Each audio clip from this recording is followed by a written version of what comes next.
Hello everyone. आज हम कर रहे हैं चेकलिस्ट नंबर 3। आशीष अरोड़ा सर की ये चेकलिस्ट है।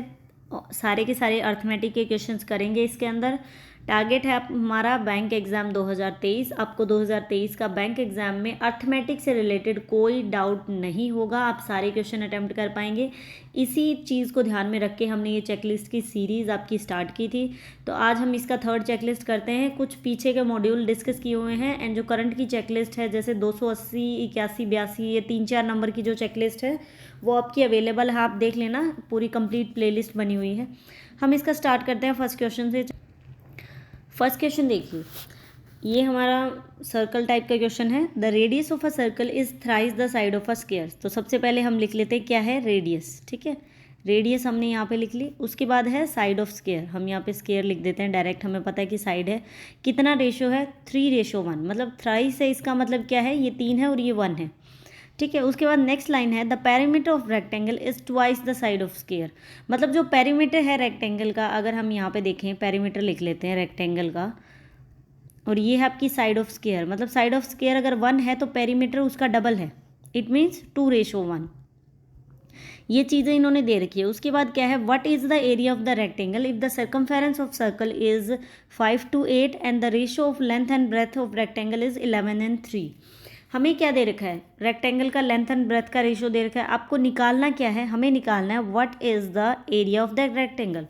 एरिया ऑफ रेक्टेंगल क्या होता है, लेंथ इंटू ब्रेथ। तो हमें इसके लिए क्या चाहिए, रेशियो तो दे रखा है, हमें कंप्लीट वैल्यू चाहिए लेंथ और ब्रेथ की, उसको हमें मल्टीप्लाई करना है। उसको निकालने के लिए हमें ये सारी चीज़ें सोल्व करनी है। आप देखिए सबसे पहले सर्कमफेरेंस दे रखी है आपको सर्कल की। सर्कल की सर्कमफेरेंस क्या होती है, 2πr। तो 2πr कितनी दे रखी है, 5 to 8। तो यहाँ से हम रेडियस की वैल्यू निकाल सकते हैं। ये देखिए पाई की वैल्यू 22/7 एंड आर की वैल्यू निकालने के लिए सारी चीज़ें मल्टीप्लाई में हो जाएंगी, ये आपके डिवाइड में आ जाएंगी। आप 11 से कट करें तो 2 एंड ये 4 एंड 8 पे कट हो जाएगा, ये हो जाएगा आपका 12। तो 12 और 7 की मल्टीप्लाई करते हैं कितना आएगा, 84। तो 84 हमारी रेडियस हो गई। देखिए रेडियस कितनी है, 84, लेकिन ये 3 रेशो के अंदर है। अगर मुझे एक रेशो की वैल्यू चाहिए तो मैं 84 को 3 से डिवाइड करूँगी, कितना होगा मेरे पास, 28। 28 एक रेशो की वैल्यू आई। स्क्वायर भी तो आपकी 1 रेशो ही है, इसका मतलब हमारे पास साइड कितनी आ गई स्क्वायर की, 28। साइड यहाँ पे 28 पुट करेंगे 1 रेशो की वैल्यू, तो पेरीमीटर कितना हो जाएगा, इसका डबल। 28 का डबल कितना होता है, 56। तो हमें यहाँ से क्या पता चल गया, रेक्टेंगल का पेरीमीटर। अब रेक्टेंगल का पेरीमीटर का क्या फॉर्मूला होता है, आपका रेक्टेंगल का पेरीमीटर होता है 2l+b, ठीक है। Length and breadth is equal to आपका रेक्टेंगल का एरिया। हमें दे रखा है कितना है, 56। तो यहाँ से हम लेंथ एंड ब्रेथ का रेशो निकाल सकते हैं। लेंथ की जगह पे क्या पुट कर सकते हैं हम, ये 11 आपकी लेंथ है एंड 3 आपकी ब्रेथ है, तो हम क्या कर सकते हैं 11x, और b की जगह लिख सकते हैं 3x इज इक्वल टू 56, ठीक है। ये 2 आपका मल्टीप्लाई में है, इधर जाके डिवाइड में हो जाएगा। ये वैल्यू क्या बनेगी आपकी 14x। 14x is equal to 56/2। x की वैल्यू निकालनी है तो क्या होगा, 56/2 एंड ये 14 भी उधर जाके आपका डिवाइड में हो जाएगा। 7 पे अगर हम कट करें 2 आ गया, इसका मतलब हमारे पास x की कितनी वैल्यू मिल गई, x की वैल्यू हमें 2 मिल गई। अब आप यहाँ से लेंथ एंड ब्रेथ की वैल्यू निकाल सकते हैं। लेंथ क्या थी आपकी 11x, जब 11x की वैल्यू 2 पुट करेंगे तो लेंथ कितनी हो जाएगी 22। ब्रेथ कितनी है 3x, जब 2 वैल्यू पुट करेंगे तो कितना हो जाएगा 6। तो यहाँ से हमें लेंथ एंड ब्रेथ क्लियर हो गया। अब क्या निकालना है आपको, एरिया। एरिया कैसे निकलता है, लेंथ इंटू ब्रेथ करना है, मतलब 22 × 6 करना है आपको। कितना बनेगा, इसकी मल्टीप्लाई करते हैं 22 की 6 से 132, तो हमारा आंसर होगा 132, that is option B. Next question देखिए, second number. In a business the total investment made by Amit, Ankit and Aarav. Total इतनी इन्वेस्टमेंट उन्होंने की है 1,41,000।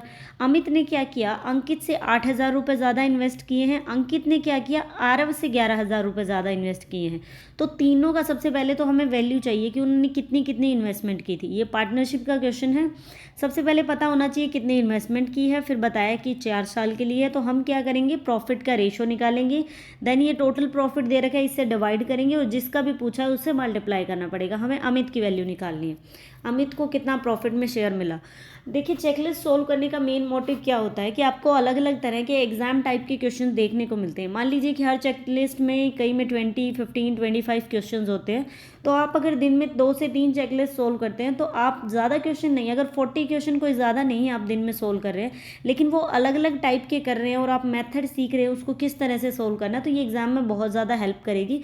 क्योंकि आप हर रोज़ उस टाइप के, जो टाइप के एग्जाम में क्वेश्चन आते हैं, आप अलग अलग टाइप के क्वेश्चन से हर रोज़ फेस कर रहे हैं, तो आप बहुत जल्दी इंप्रूवमेंट करेंगे। एक चेकलिस्ट एक बेस्ट ऑप्शन है चेकलिस्ट सोल्व करने का।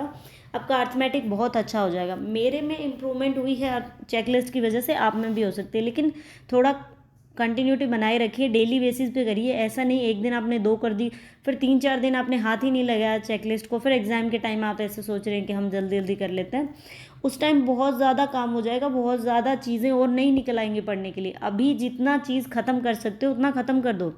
सेकंड क्वेश्चन देखते हैं। देखिए क्या दे रखा है इन्होंने, पहले यहाँ पे अमित लिख लेते हैं। वैसे तो आपको फर्स्ट लेटर ही लिखना होता है, लेकिन ये सारे ए से स्टार्ट हो रहे हैं, तो आप कंप्लीट नाम लिखिए वरना कन्फ्यूज़ हो जाएंगे आप। ये हो गया आपका आरव, ठीक है। ये बोला है कि स्टार्टिंग में अमित ने 8,000 रुपये ज़्यादा दिए अंकित से, अंकित ने 11,000 रुपये दिए आरव से। अगर मैं मानूँ कि आरव ने X रुपये दिए, ठीक है, तो अंकित ने कितने दिए, आरव से 11,000 रुपये, तो अंकित का हो जाएगा X + 11,000। अब नेक्स्ट लाइन आपकी क्या है, अमित ने कितने दिए हैं, अमित ने दिए हैं 8,000 रुपये अंकित से ज़्यादा, अंकित ने दिए हैं X + 11,000, तो 11,000 में 8,000 और ऐड करेंगे तो कितना हो जाएगा, X + 19,000। ये चीज़ें क्लियर हो गई। ये तीनों का हमने एक रेशो की फॉर्म में वैल्यू निकाल ली, ठीक है। अब क्या करिए, इन तीनों को ऐड करिए। इन तीनों को ऐड करते हैं तो क्या बनेगा हमारे पास, 3x + 19 और 11 कितना बन जाएगा हमारे पास, 19 और 11 30,000 बन जाएगा, इज इक्वल टू टोटल जितना उन्होंने इन्वेस्टमेंट की थी 1,41,000 के इक्वल। तो यहाँ से हम x की वैल्यू निकाल सकते हैं। ये 30,000 इसमें से उधर जाके सब्ट्रैक्ट हो जाएगा, तो वैल्यू क्या बनेगी आपके पास, 1,11,000, ठीक है। x की वैल्यू निकालने के लिए 3 हो जाएगा आपका डिवाइड में, तो वैल्यू बनेगी 37,000 रुपये।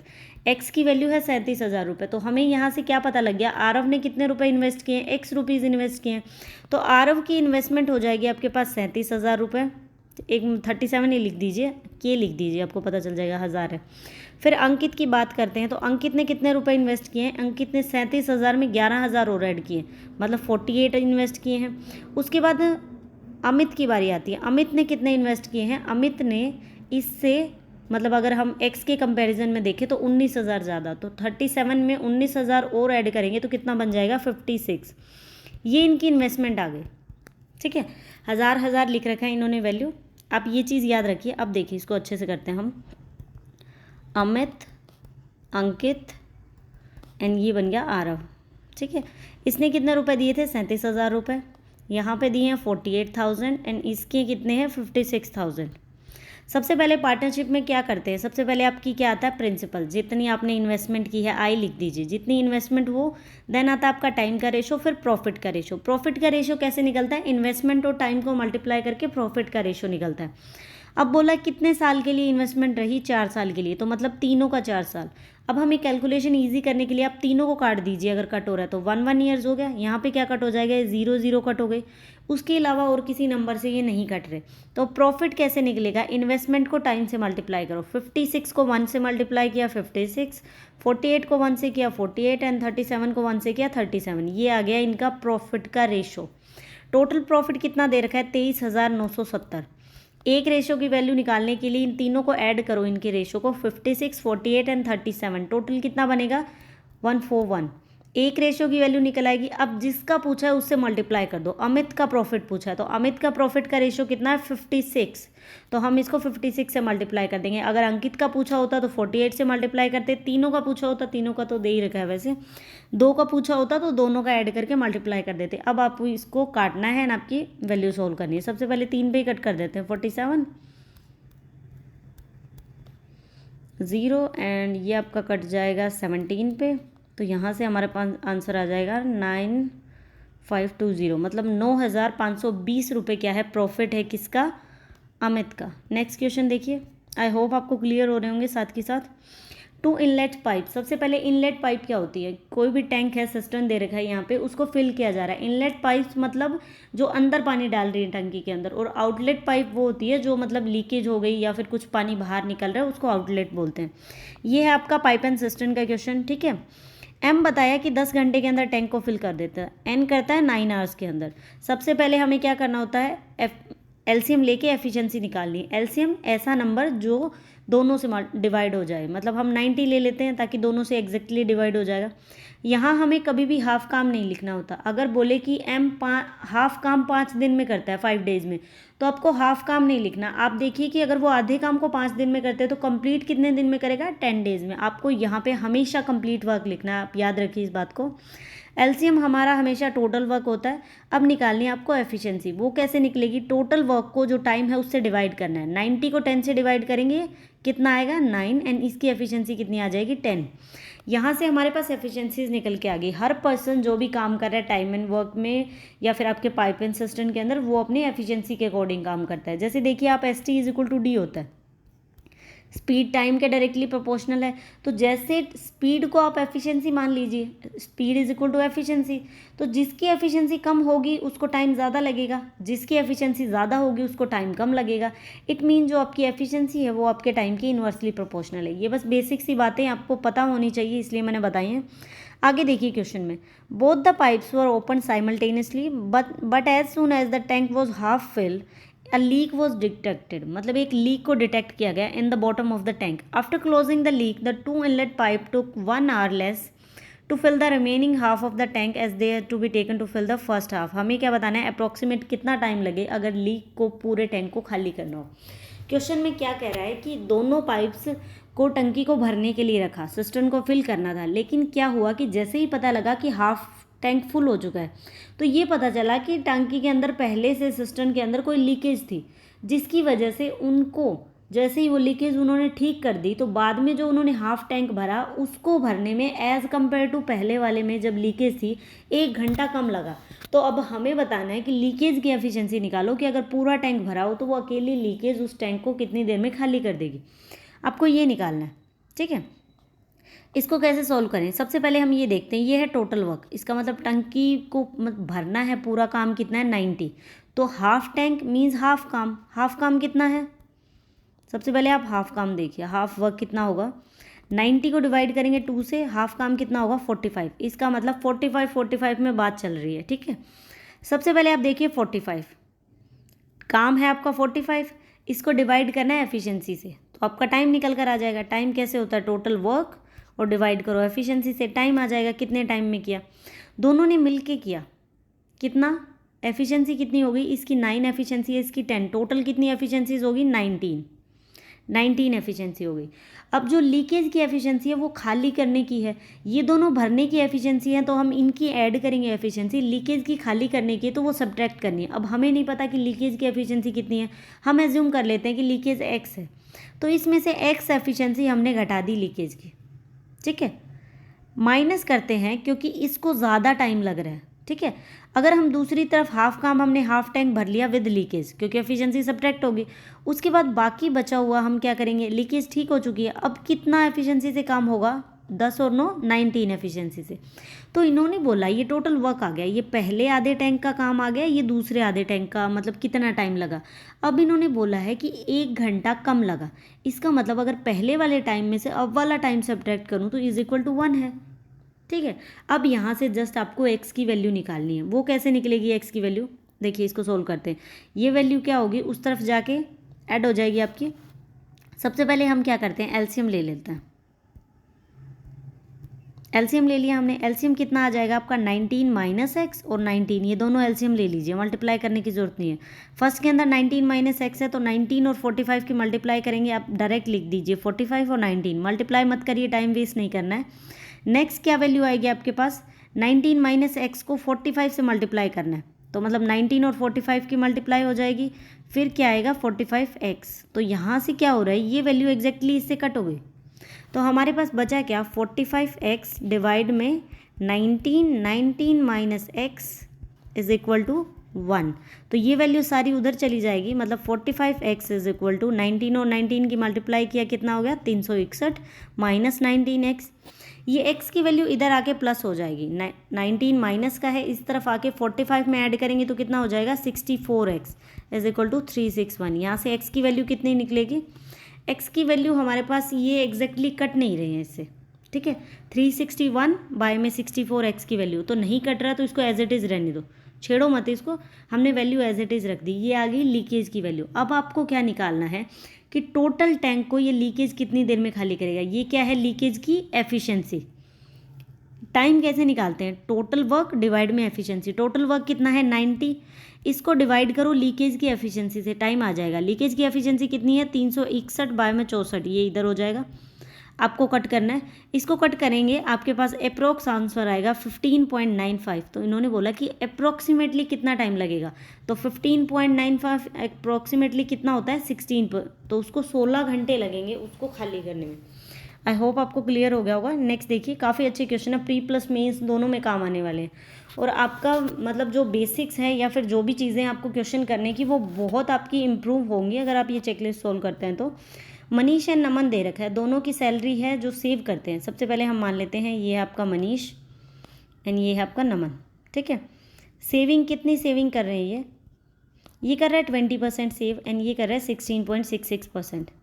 सबसे पहले आपको ये पता होना चाहिए कि 20% किसी चीज़ का क्या होता है, 20/100 करें इट मीन्स 1/5 होता है।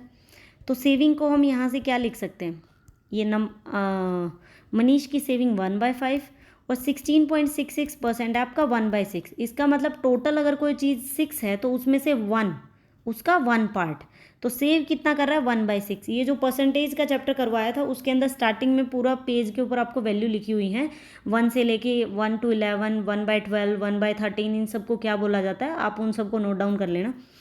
ये हो गई इनकी सेविंग। अब इनका एक्सपेंडिचर निकालते हैं।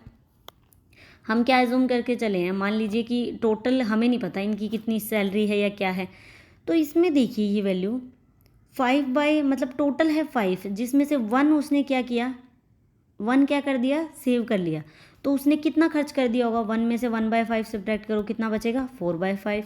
इसका मतलब उसने 4/5 खर्च किया है। यहाँ पे 6 में से अगर आप 1 उसने सेविंग कर दी तो 1 में से 1/6 को सब्ट्रैक्ट किया, 5/6 क्या हो गया उसकी एक्सपेंडिचर हो गया, उसका खर्चा हो गया। अब हमें क्वेश्चन में ये बोला है कि वो दोनों इक्वल अमाउंट हर महीने खर्च करते हैं। इसका मतलब ये दोनों वैल्यूज़ तो इक्वल होनी चाहिए, लेकिन ये इक्वल तो नहीं है। और उन्होंने बोला कि जो उनकी मंथली सैलरी है इनकम है उसके बीच में 4000 का डिफरेंस है। इसका मतलब दोनों में से एक की 4000 रुपये सैलरी ज़्यादा होगी। हमें मंथली इनकम निकालनी है नमन की। एक्सपेंडिचर सेम होना चाहिए एम एन एन का, ठीक है। हम इसको m लिख लेते हैं, इसको n लिख लिया, ये दोनों सेम होना चाहिए, लेकिन ये सेम नहीं है। इसके लिए क्या करें, इन दोनों को सेम रख देते हैं। तो 4/5 m is equal to 5/6 n। तो यहाँ से m और n का रेशो निकल सकता है मेरे पास, m एंड n इसके डिवाइड में आ जाएगा। ये वैल्यू 5/6 मल्टीप्लाई 5/4 कितना हो गया, मल्टीप्लाई करते हैं m एंड n को, कितना हो जाएगा 25 एंड ये 24। इसका मतलब एम एन एन की टोटल सैलरी अगर हम देखें कंपैरिजन करें टोटल सैलरी में, इसका मतलब एम की सैलरी है 25 एंड एन की सैलरी है 24। हमारे पास ये एक रेशो निकल के आ गया सैलरी का। अब बोला कि उनकी सैलरी के बीच में 4000 का डिफरेंस है, इनके बीच में कितने रेशो का डिफरेंस है 1 रेशो। इसका मतलब 1 रेशो की वैल्यू है आपके पास 4000 रुपये।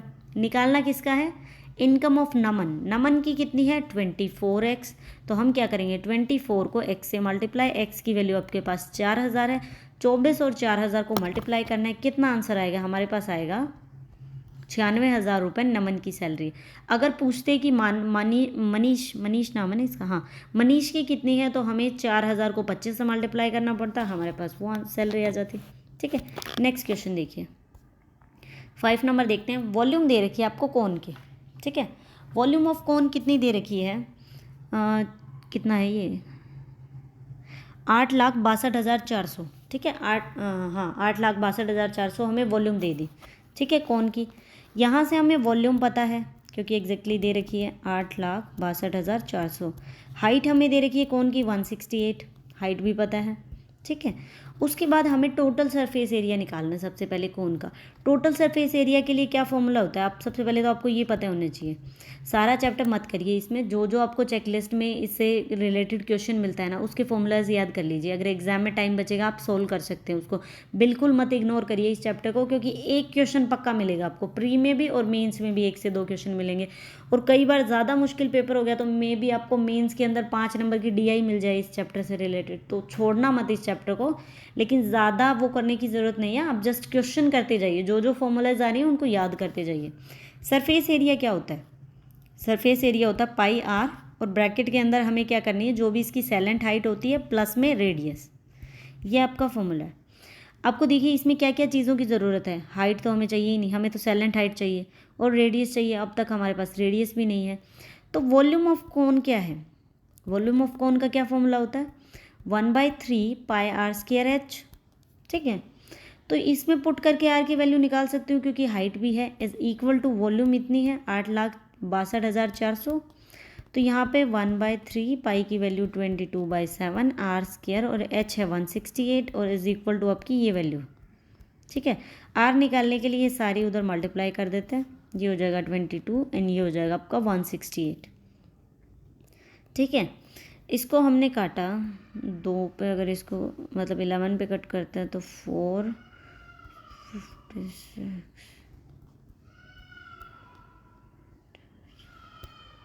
ये आपका कट के बन जाएगा 4900। अब आर स्केयर की वैल्यू आ रही है 4900, तो मतलब किसका स्केयर है, 7 का स्केयर 49 होता है। इट मीन्स ये किसकी वैल्यू है, आर की वैल्यू कितनी आ गई आपके पास 70।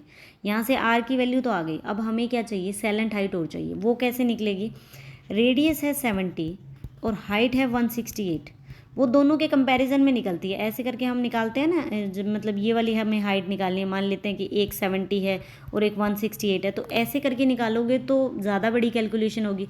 तो हम क्या करते हैं, इसको छोटा बनाने की कोशिश करते हैं। 70 और 168 को कट करो, कितने पे कट होगा, 7 पे अगर हम कट करें तो कितना हो जाएगा,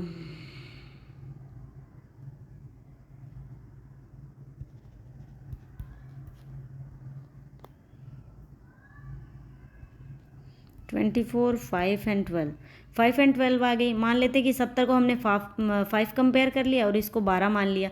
तो क्या करना होता है आपको, रेडियस का स्क्वायर और इसका स्क्वायर ऐड करना होता है। तो रेडियस का स्क्वायर 5 का स्क्वायर कितना होगा 25, 12 का कितना होगा 144, टोटल कितना बनेगा 169।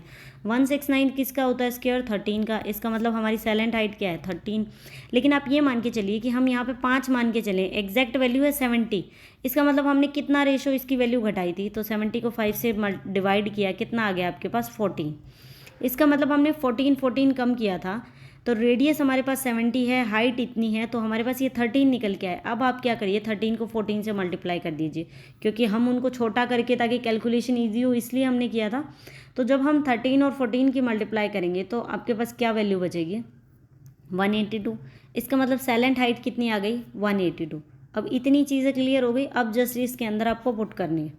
अब पुट करते हैं, इसमें सैलेंट हाइट कितनी आई थी हमारे पास 182, नॉर्मल हाइट कितनी थी हमारे पास, जैसे जो स्टार्टिंग में इन्होंने दे रखी थी वो कितनी थी 168, और रेडियस कितनी निकल कर आई थी 70। ये 182 समझ आ गया ना कैसे निकाला। हम अगर 168 का स्क्वायर करते तो ज़्यादा बड़ी वैल्यूज़ हो जाती, इसलिए हमने छोटा किया, लेकिन बाद में एग्जैक्ट हमें चाहिए थी इसलिए हमने उससे कंपैरिजन कर लिया। अब देखिए क्या था फॉर्मूला हमारे पास सरफेस एरिया का। सरफेस एरिया का था आपके पास पाई आर, और ब्रैकेट में थी आपकी सैलेंट हाइट एंड प्लस में रेडियस। पाई की जगह पे क्या आप पुट कर सकते हैं 22/7, आर है आपका 70, सैलेंट हाइट कितनी है 182 और प्लस में 70। ठीक है, इसको सोल्व करेंगे, ये 10 पे कट हो जाएगा, तो ये 22 और ये 2 इनकी मल्टीप्लाई की, आंसर बनेगा 5440। बी हमारा आंसर। नेक्स्ट क्वेश्चन देखिए, Manish marked up the article 40% above his cost price and selling the articles he offered 20% discount on the marked price. If he earns 1833 as a profit, then what is the discount given by him to the customer? मतलब इन्होंने क्या किया, हमें बता दिया कि जो mark price है वो 40% ज़्यादा कर दिया, तो एग्जैक्ट वैल्यू बता दी है कि कितना प्रॉफिट अर्न हुआ। आपको ये बताना है कि कस्टमर को डिस्काउंट कितना दिया। इस तरह के क्वेश्चन को कैसे सॉल्व करते हैं, आप लाइन वाइज करते जाइए जो हम कर रहे हैं। हम अज्यूम कर लेते हैं कि CP है 100, मार्क प्राइस उससे 40% ज़्यादा है, तो देखिए 100 का कितना भी परसेंट निकालना हो, अगर आपको 100 का 40% निकालना है, 40% ज़्यादा है तो कैसे निकलेगा 140। इसका मतलब MRP कितना कर दिया 140। अब डिस्काउंट दिया 20% का, हमें क्या निकालना है सेलिंग प्राइस। सेलिंग प्राइस कैसे निकालता है, MRP जितना भी डिस्काउंट दिया वो 100 में से सब्ट्रैक्ट करो, डिवाइड करो 100 से, आपका सेलिंग प्राइस आ जाएगा। MRP कितना है 140, डिस्काउंट कितना दिया 20% का, तो 100 में से सब्ट्रैक्ट किया 20, कितना बच गया 80/100। तो ये हमारे पास सेलिंग प्राइस आ जाएगा कितना 14, और आपको किसकी मल्टीप्लाई करनी है 8 की मल्टीप्लाई करनी है, 112 रुपये के आ गया सेलिंग प्राइस। अब प्रॉफिट कैसे निकलता है, सबसे पहले आपको ये पता होना चाहिए। प्रॉफिट निकलता है जब भी हम सेलिंग प्राइस में से कॉस्ट प्राइस को सब्ट्रैक्ट करते हैं। सेलिंग प्राइस ज़्यादा है तो आपका प्रॉफिट है, अगर सेलिंग प्राइस कम है तो आपका लॉस हुआ। अब प्रॉफिट कितना हुआ है, बेचा है 112 का, उसका खर्चा था 100 रुपये का, इसका मतलब 12% हमारे पास प्रॉफिट हुआ है।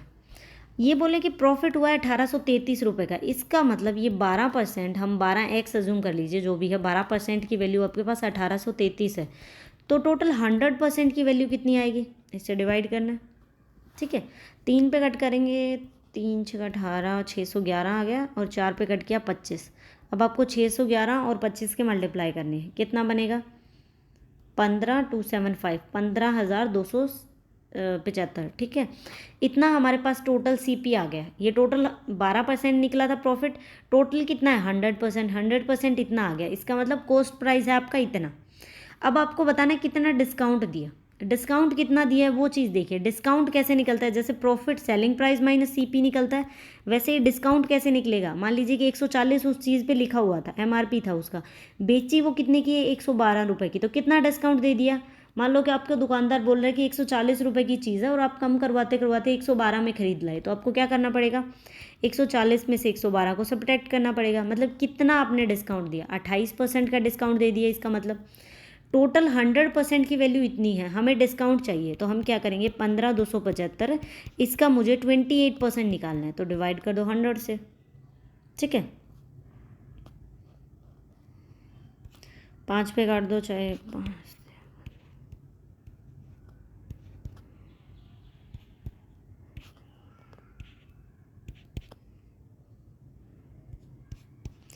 611 की 7 से मल्टीप्लाई करनी है, कितना बनेगा 4277। इसका मतलब इतने रुपए का डिस्काउंट दिया, C ऑप्शन आंसर होगा।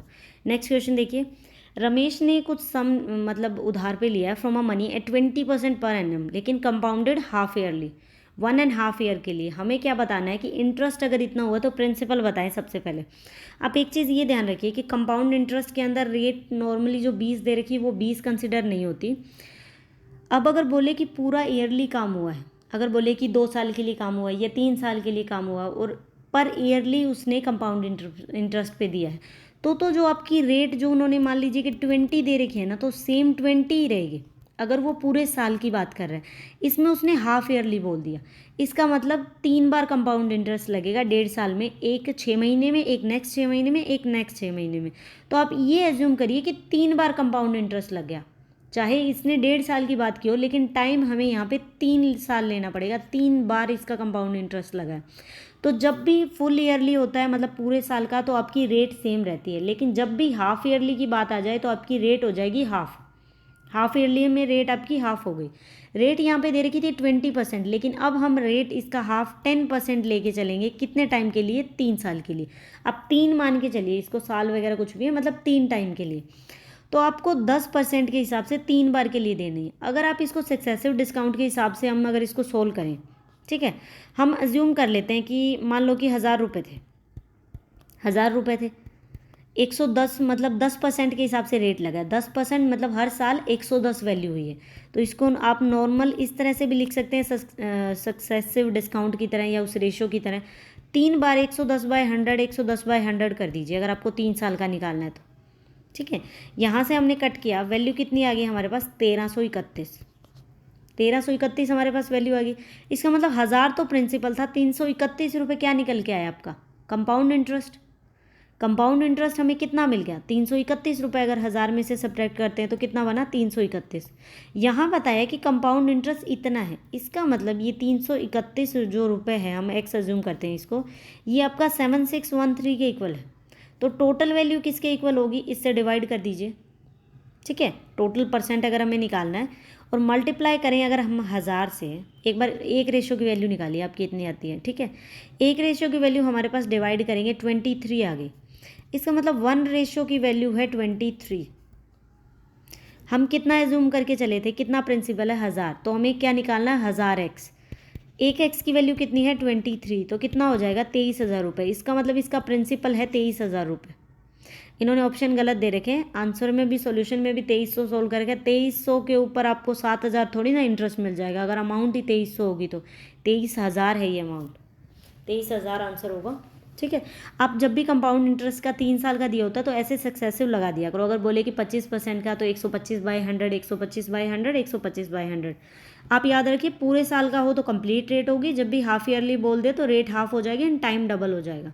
नेक्स्ट क्वेश्चन देखिए, average of monthly income of 3 friends, 3 friends की मंथली इनकम है 12,280 रुपये and average of a monthly increase हो जाती है 1,380 रुपये से, कब, when the 4th friend is added, जब एक 4th फ्रेंड था उसको ऐड कर दिया गया तो इनकम इतनी इंक्रीज हो जाती है एवरेज से।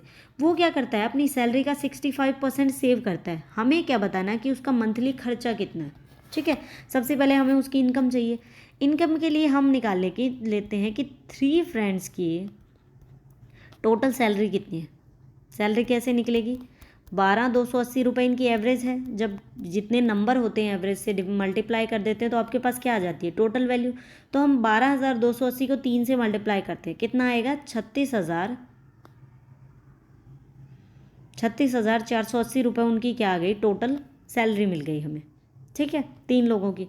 अब जब 4th फ्रेंड ऐड हुआ तो क्या हुआ, जो इनकी एवरेज 12,280 थी वो 1,380 रुपये और बढ़ गए, तो इसमें 1,380 और ऐड करते हैं, कितना हो जाएगा 13,660। इसका मतलब अब एवरेज कितनी है 13,660।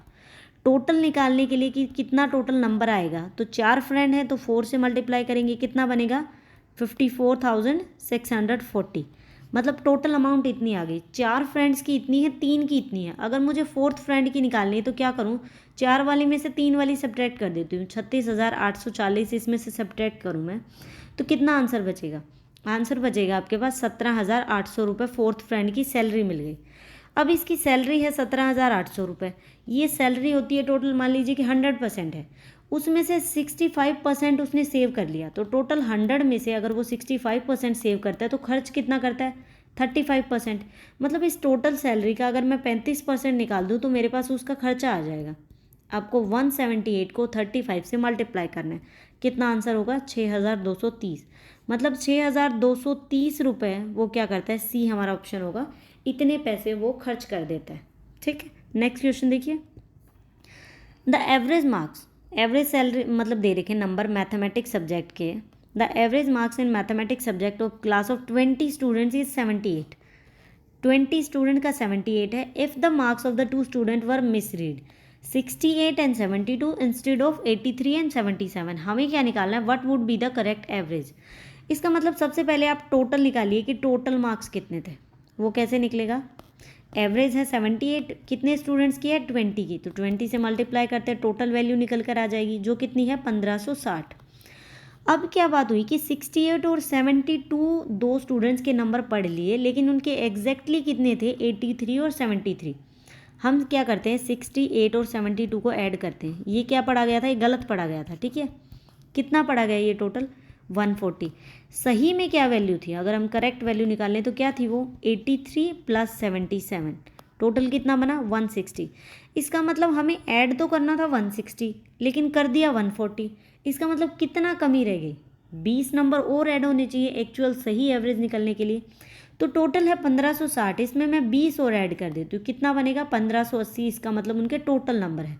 मुझे करेक्ट एवरेज चाहिए, करेक्ट एवरेज के लिए क्या करना पड़ेगा, टोटल स्टूडेंट से डिवाइड करना पड़ेगा, टोटल स्टूडेंट है 20, 2 से कट करेंगे 79, इसका मतलब उनकी करेक्ट एवरेज 78 नहीं है 79 है, सी आपका ऑप्शन है। नेक्स्ट क्वेश्चन देखिए, out of the total distance of 240 kilometre a man ने ट्रैवल किया 1/3 of the distance 20 km/h and remaining distance at 40 km/h, what is the average speed of the entire journey, entire journey की average speed चाहिए। सबसे पहले क्या होता है ST = D, जब भी स्पीड को टाइम से मल्टीप्लाई किया आपका डिस्टेंस आ गया।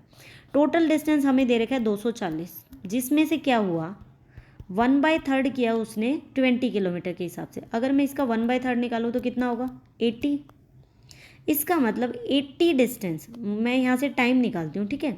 टाइम कैसे निकलेगा, डिस्टेंस बाय में स्पीड। तो फर्स्ट जर्नी का डिस्टेंस है 80 किलोमीटर, क्योंकि 1/3 उसने किस स्पीड से की 20 किलोमीटर। तो फर्स्ट जर्नी में कितना टाइम लगाया उसने 4 घंटे का। अब देखिए बाकी जो रिमेनिंग जर्नी थी, अगर 240 में से 80 ट्रैवल कर चुका है तो पीछे कितना बच गया 160। टाइम निकालना तो हम क्या करेंगे, डिस्टेंस बाय में स्पीड। डिस्टेंस है 160 और इस बार स्पीड कितनी है 40 किलोमीटर। कितने घंटे लगे 4 घंटे, मतलब दोनों को ट्रैवल करने में 4 घंटे लगे। अगर मुझे टोटल टाइम देखूँ इसका कितना हो गया, टोटल टाइम एक बार 4 घंटे, नेक्स्ट बार 4, कितना हुआ 8 आवर्स, मतलब उसको 8 आवर्स लगे टोटल जर्नी को करने में। जब भी आपको एवरेज स्पीड निकालनी हो एंटायर जर्नी की, जब भी आपको एवरेज स्पीड निकालनी हो एंटायर जर्नी की, तो क्या करो, टोटल डिस्टेंस इसको डिवाइड कर दो टोटल टाइम से। टोटल डिस्टेंस कितना है, जितना स्टार्टिंग में दे रखा था 240, दोनों को ट्रैवल करने में टाइम कितना लगा 4 घंटे इसमें 4 घंटे इसमें, टोटल 8 से डिवाइड कर दो। इसका मतलब उसकी एवरेज स्पीड कितनी है 30 kilometre per hour. Total distance divide by में टोटल टाइम। नेक्स्ट क्वेश्चन देखिए, 60% of the total number of student in the class like mathematics. 60% total 100% student होते हैं, ठीक है, जिसमें से क्या हुआ 60% को मैथमेटिक्स पसंद है, बाकी 1/5 ऑफ द रिमेनिंग, बाकी अगर 100 में से 60% को मैथ पसंद है तो बाकी कितने बच गए 40%। उनको क्या पसंद है, उनमें से भी 1/5 को इंग्लिश पसंद है।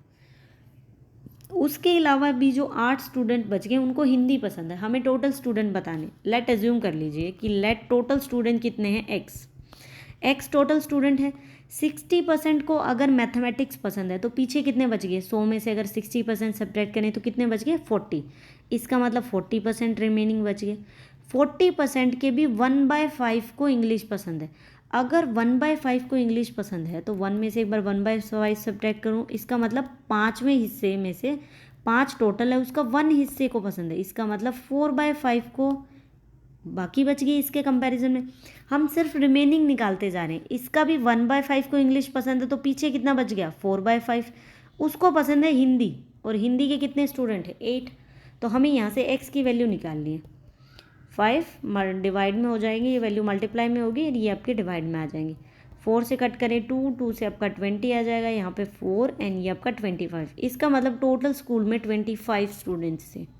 नेक्स्ट देखिए, सुधीर एंड रमेश, ये है आपका सुधीर, यहाँ पे लिख लिया सुधीर की वैल्यू, एंड ये होगी रमेश।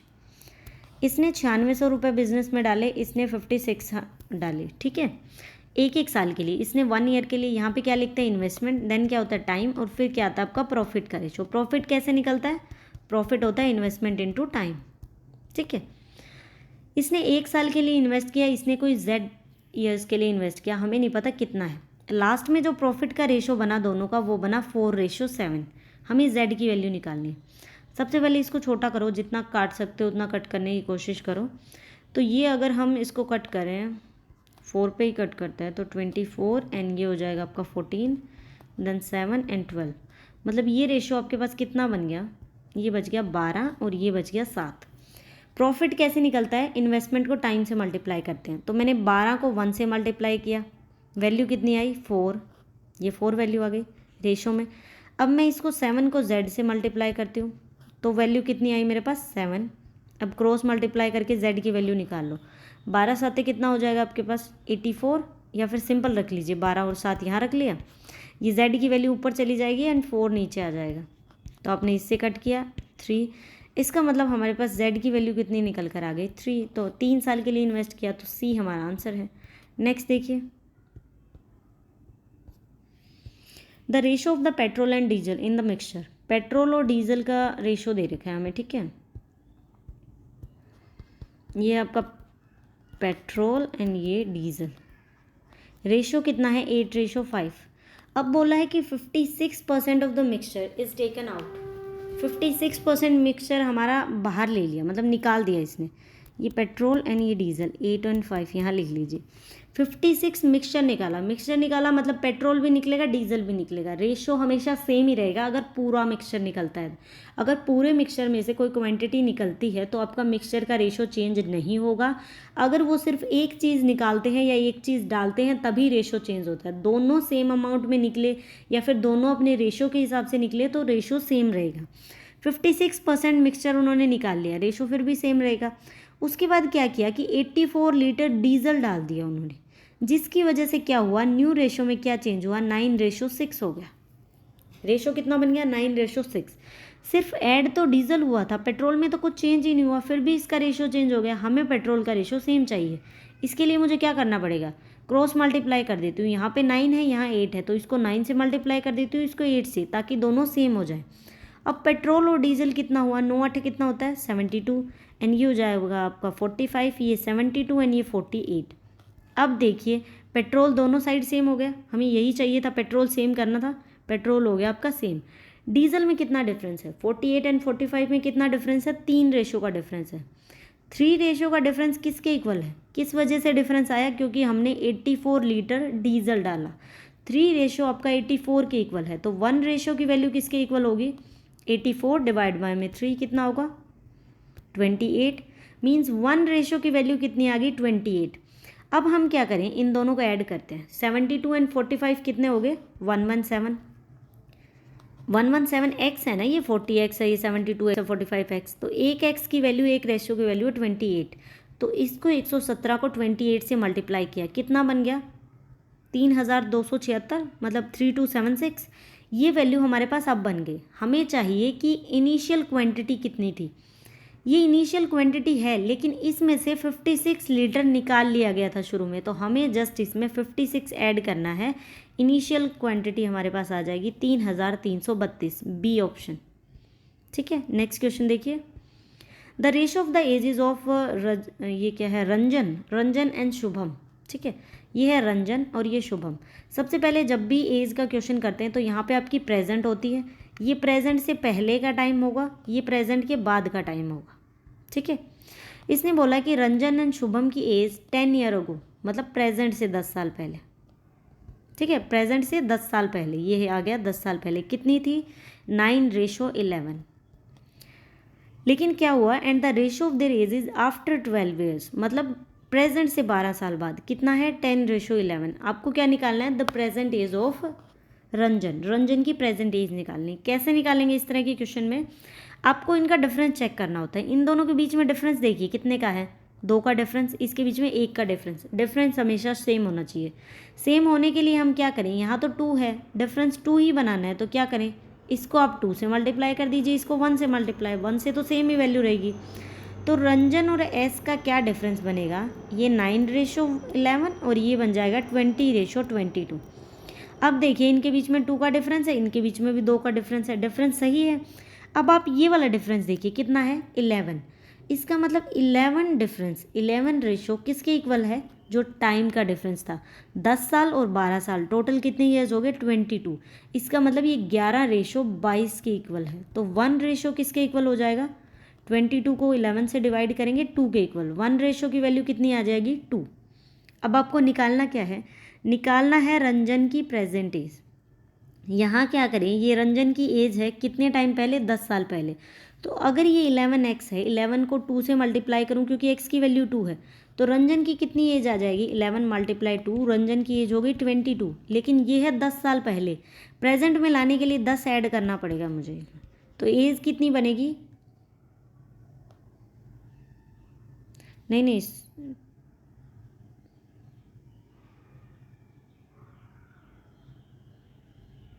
रंजन की निकालनी है, ये तो एस है, शुभम की नहीं निकालनी, रंजन की। तो इसका तो 9x है, तो हम क्या करेंगे 9 को 2 से मल्टीप्लाई करेंगे, तो कितनी एज बनेगी 18। अब 10 साल आगे आने के लिए 10 ऐड करेंगे तो कितना होगा 28। डी आंसर आपका, डी आंसर होगा।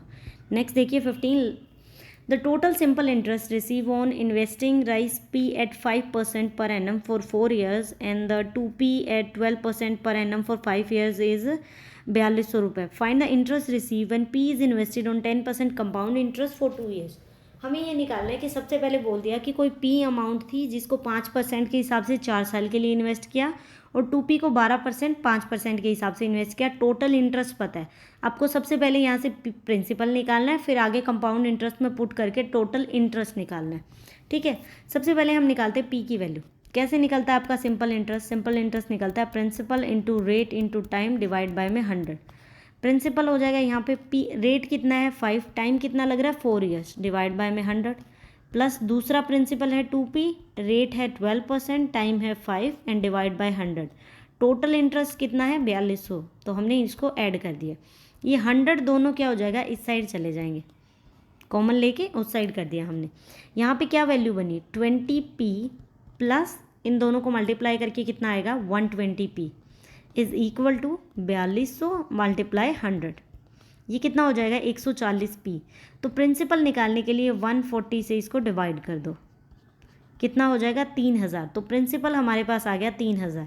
हमें यहाँ से प्रिंसिपल ही चाहिए था जो हमने निकाल लिया। अब इस 3000 रुपये को, प्रिंसिपल हमारे पास 3000 रुपये आ गया, अब इस 3000 रुपये को 10% के हिसाब से 2 साल के लिए कंपाउंड इंटरेस्ट में दिया है। तो या तो आप ऐसे निकाल लीजिए 3000 डिवाइड में तो 100 होता है, और रेट और टाइम एक साथ आते हैं प्रिंसिपल में। कंपाउंड इंटरेस्ट में हम कैसे निकालते हैं 2 मल्टीप्लाई आर, रेट को 2 से मल्टीप्लाई करो, आर का स्केयर करो, डिवाइड करो 100। रेट है 10, 2 से मल्टीप्लाई किया कितना हो गया 20, 10 का स्केयर हो जाएगा 100 एंड कट करके 21। या तो आप यहाँ पे 21 पुट करो डायरेक्ट, हमारे पास कितना आंसर आ जाएगा 630 रुपये इंटरेस्ट आ गया। या तो आप इस मेथड से रेट निकाल सकते हो, या फिर हम क्या कर सकते हैं, हमें पता है कि प्रिंसिपल है 3000 रुपये, तो यहाँ पे 3000 लिखा। अब आपको क्या करना है कि 10% कंपाउंड इंटरेस्ट, आप इसको सक्सेसिव से भी निकाल सकते हैं। कैसे 10% अगर कंपाउंड इंटरेस्ट है तो हर साल इसका मतलब 10% वैल्यू बढ़ रही है। 100 अगर वैल्यू है तो हर साल 110/100, नेक्स्ट ईयर फिर 110/100। तो इसको सोल्व कर लो, या तो आप कितना बनेगा 11 मल्टीप्लाई करेंगे, 11 का स्क्वायर होता है 121, 121 को 3 से मल्टीप्लाई किया कितना बनेगा आपके पास 3630। ये टोटल वैल्यू आ गई। लेकिन इसमें से हम क्या करें 3000 रुपये अगर प्रिंसिपल को सब्ट्रैक्ट कर दें तो 630 रुपये हमारा इंटरेस्ट बच गया। आप ऐसे भी निकाल सकते हैं, जो भी मेथड अच्छा लगे उस तरह से कर लीजिए, तो आपका आंसर होगा सी। ये चेकलिस्ट नंबर 3 थी, इसमें 15 ही क्वेश्चन है, तो यहाँ हमारी वीडियो कंप्लीट होती है। आप अच्छे से प्रैक्टिस करिए, डेली के आपको चेकलिस्ट मिल जाया करेंगे। अभी मेरे पास थोड़ा टाइम कम है, अदरवाइज़ मैं आपके लिए 2 से 3 चेकलिस्ट डेली की अपलोड कर दिया करूँगी। आप देखते रहिए एंड प्रिपरेशन करिए, बहुत इंपॉर्टेंट है चेकलिस्ट, आप स्किप मत करिए। कुछ लोगों को ये है कि हम करंट वाली चेकलिस्ट कर लेते हैं जो सर अभी प्रोवाइड करें, पीछे वाली छोड़ देते हैं। पीछे वाली को मत छोड़ो, बिल्कुल भी मत